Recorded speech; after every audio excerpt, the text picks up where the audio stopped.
عرب کے اندر سال کے بعد عورتوں کا ایک میلہ لگتا تھا خانہ کعبہ کے پاس، صرف عورتیں اکٹھی ہوتی تھی، میلہ لگا ہوا تھا۔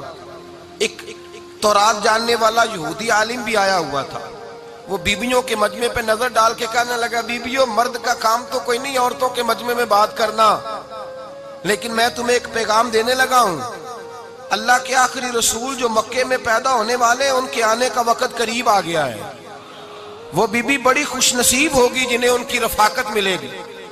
عورتوں نے جب دیکھا کہ مرد آ گیا عورتوں کے میلے میں تو انہوں نے ڈانٹا جھڑکا، کہا چل اٹھا اپنی کتابیں اور نکل جا۔ حضرت خدیجہ کہتی ہیں باقیوں نے ڈانٹا پر میں نے بات پلے سے باندھ لی، میں نے پلے سے باندھ لی اور میں انتظار کرنے لگی کہ اللہ کرے وہ نصیب میرے ہی ہو، اللہ کرے مقدر میرا ہی کھلے۔ آپ فرماتی میں تسبیح پڑھتی، درود پڑھتی، میں اس زمانے میں جو اللہ کا ذکر جس طرح ہوتا تھا وہ میں شروع کرتی، اور جب فارغ ہوتی تو میں التجا کرتی کہ اللہ میرے نصیبے کھول دے۔ کہتی ہیں آہستہ آہستہ آہستہ آہستہ میں حضور کی تعریف سننے لگی، آہستہ آہستہ تعریف سننے لگی۔ نبی پاک صادق ہیں، امین ہیں، سچے ہیں، دیانتدار ہیں، اس برے اور میلے معاشرے میں بھی وہ سب سے اعلیٰ بھی ہیں اور سب سے اجلے بھی ہیں، وہ سب سے پاکیزہ ہیں۔ میں سننے لگی تعارف، آہستہ آہستہ میں ان کی گرویدہ ہونے لگی۔ ادھر نبی پاک صلی اللہ علیہ وسلم اپنے چچا جناب ابو طالب کے پاس رہتے تھے، قحط آ گیا، حالات بگڑ گئے۔ حضور سید عالم صلی اللہ تعالی علیہ وسلم سے چچا کہنے لگے بیٹے اگر مال تجارت لے کے شام جاؤ تو بڑا نفع کماؤ گے، ہمیں ضرورت بھی ہے، اور اگر ہو سکے تو ختیجہ کا مال لے کے جاؤ۔ نبی پاک نے کہا چچا میں نہیں کہوں گا کسی سے جا کے، میں نہیں کہتا کسی سے جا کے، جو میرے نصیب میں ہوگا میرا رب خود عطا فرمائے گا، میں نہیں کہوں گا۔ مصطفیٰ نے تو نہیں کہا۔ حضرت ختیجہ رضی اللہ تعالیٰ عنہ کہتی ہے میں نے خود اپنی خادمہ کو بھیجا، میں نے کہا جا کے پوچھو تو صحیح کہ میرا مال قبول ہوتا بھی ہے کہ نہیں، پوچھو۔ نبی پاک صلی اللہ علیہ وسلم سے پوچھا، حضرت ختیجہ کی خواہش ہے کہ آپ مال لے کے جائیں، حضور نے قبول کر لیا۔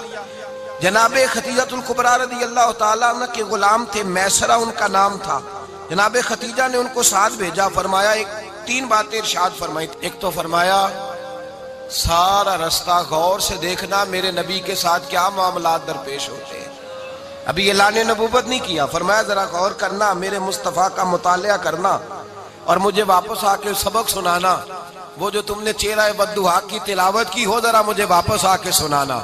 جنہاں نے دل پر جانی ڈٹھا ہو اکھیاں ہی تک لیاں، تو ملے ہوں تے ساجن ملیا ہوں ناساں لگ پئیاں، ذرا جا کے نا تلاوت کرنا اور مجھے دکھ۔ اور دوسرا فرمایا تم میرے غلام ہو تو مصطفیٰ کے بھی غلام بن کے رہنا، میں سنتی ہوں کہ کردار کے، افکار کے، نظریات کے، عظمت کے بلند و بالا، وہ جیسے کہیں ویسے کرنا۔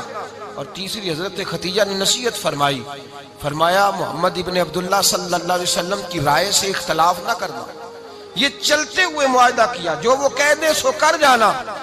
غلام کہتے ہیں میں ساتھ گیا، باتیں میں نے سن لی، لیکن جب سفر شروع ہوا نا ابھی چند منزلیں طے ہوئی تھی، میں نے کہا ختیجہ آپ نے کیا نصیحت کرنی تھی، ان کے ساتھ جو رہے گا وہ ان کا غلام ہی بن جائے گا، ان کے ساتھ جو رہے گا تو اجے میرا محبوب نہیں ڈٹھا جن ویک کے چن شرماوے، جے رکھے ہاتھ پھلاں وچ ہاتھ نال پھلا رل جاوے، تے ادھی راتی چن چڑھ جاندے جدوں جلوہ فرماوے۔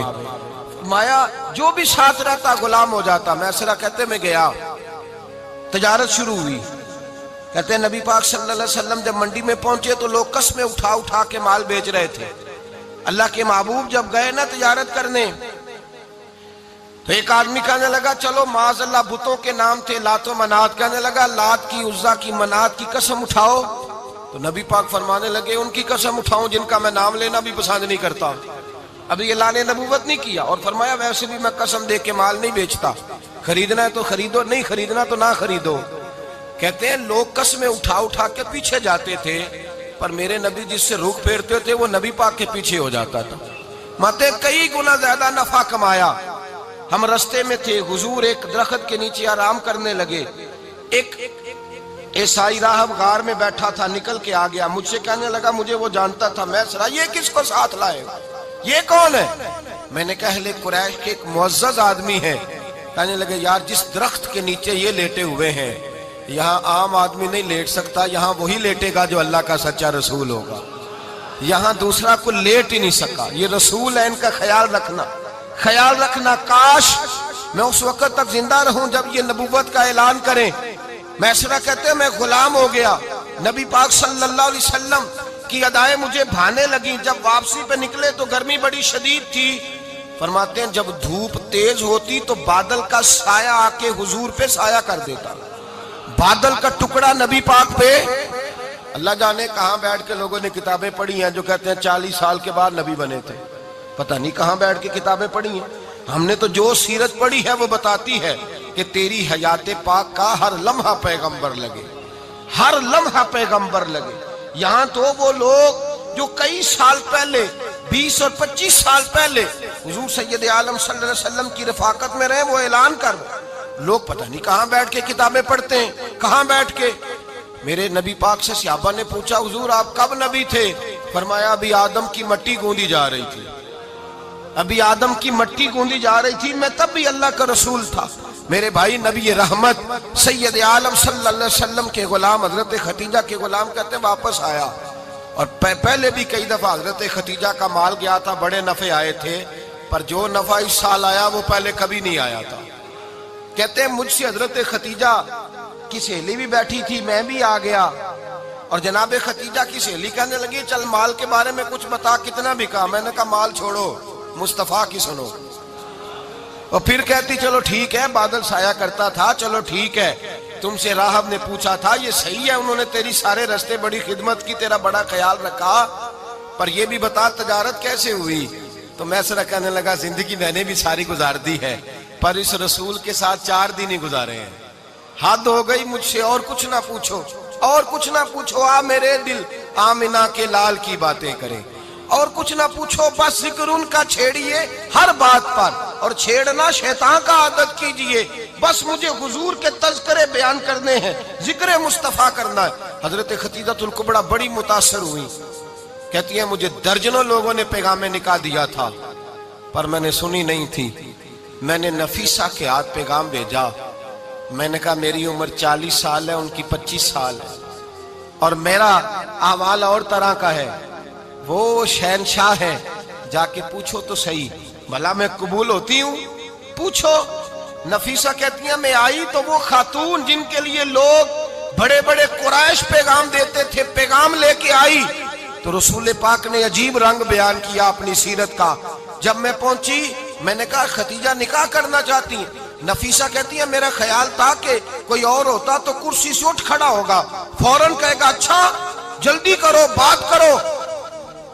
جب میں نے آ کے کہا نا حضور ختیجہ نکاح کرنا چاہتی ہے، تو نبی پاک نے میری طرف دیکھا، فرمایا وہ کہتی ہے کہ تم کہتی ہو؟ کہا وہ کہتی ہیں. تو حضور نے فرمایا ٹھہر جاؤ، میں اپنے چچا سے پوچھ کے بتاؤں گا، میں مشورہ کروں گا، میں پوچھ کے بتاؤں گا. آج بچوں کو کچھ سبق بڑے یاد ہیں. کہتے ہیں پسند کی شادی کرنا حضرت صاحب ناجائز ہے، پسند کی شادی کرنا کوئی ناجائز ہے؟ اور میں نے کہا بھائی صرف ایک ہی جائز چیز رہ گئی اور کوئی شے جائز نہیں. یہ ایک ہی جائز چیز ہے جس کا فتویٰ سارے نوجوان پوچھتے پھرتے ہیں، سارے رانجے بنے پھرتے ہیں، مجنو بنے پھرتے ہیں، سارے مئی وال ہو گئے. اللہ پاک کو ہدایت کی توفیق عطا فرمائے. سارے اس بری لت کا شکار ہو گئے. او بھائی نبی پاک سوائے خدا کے کسی کے پابند نہیں.